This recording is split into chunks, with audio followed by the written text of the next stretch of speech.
ازيكم يا شباب، عاملين ايه؟ النهارده هنعمل فلوج رقم 3 بمناسبة السنة الجديدة.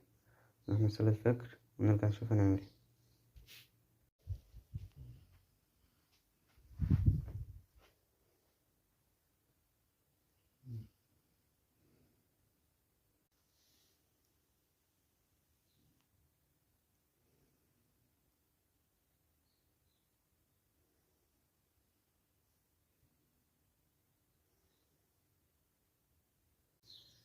بعد ما صلينا الفجر نقرا الورد بتاعنا ونكمل بقية يومنا.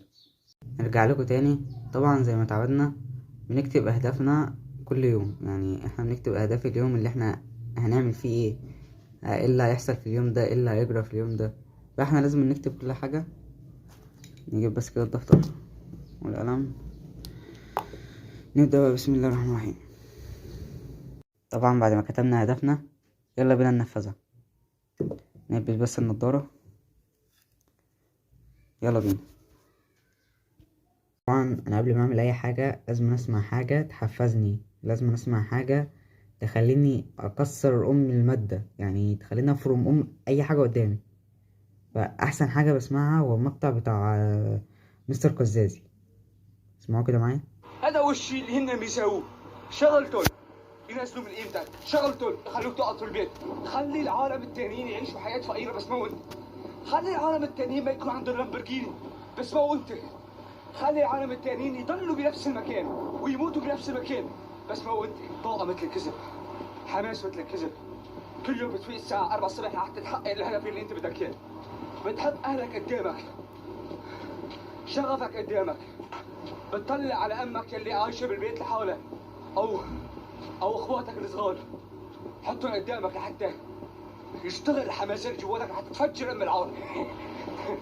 كون مجنون مان، كون مجنون. ليتس جو. نبدأ بمراجعة الفيزياء مع مستر حسام خليل. الصراحة يا جدعان الراجل ده جامد، يعني الراجل ده توب في الفيزياء.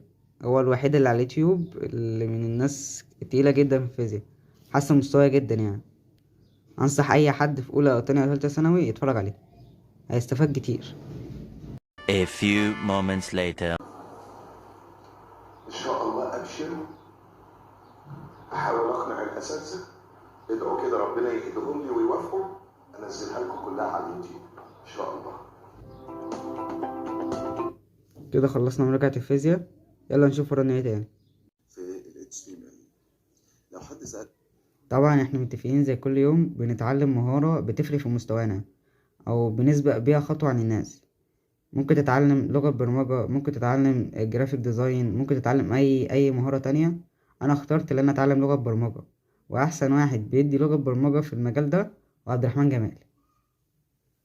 اقول لك ايه انصحكم تروحوا تشوفوه. حاجه في ال HTML، رد عليه وقول له ان هي الروابط او اللينكات. وده ببساطه لان الموقع بتاعك بيكون مكون عندك من صفحه مربوطه بصفحه. A few moments later. ظهرت لك دلوقتي الكلمه دي جوه المربع ده. اشوفكم ان شاء الله في فيديو جديد، والسلام عليكم. كده خلصنا عبد الرحمن جمال. تعال نستريح شوية ونشوف هنعمل ايه بعدين. ختامها مسك مع ألذذ وألطف مادة شفتها في حياتي، هي الفرنساوي.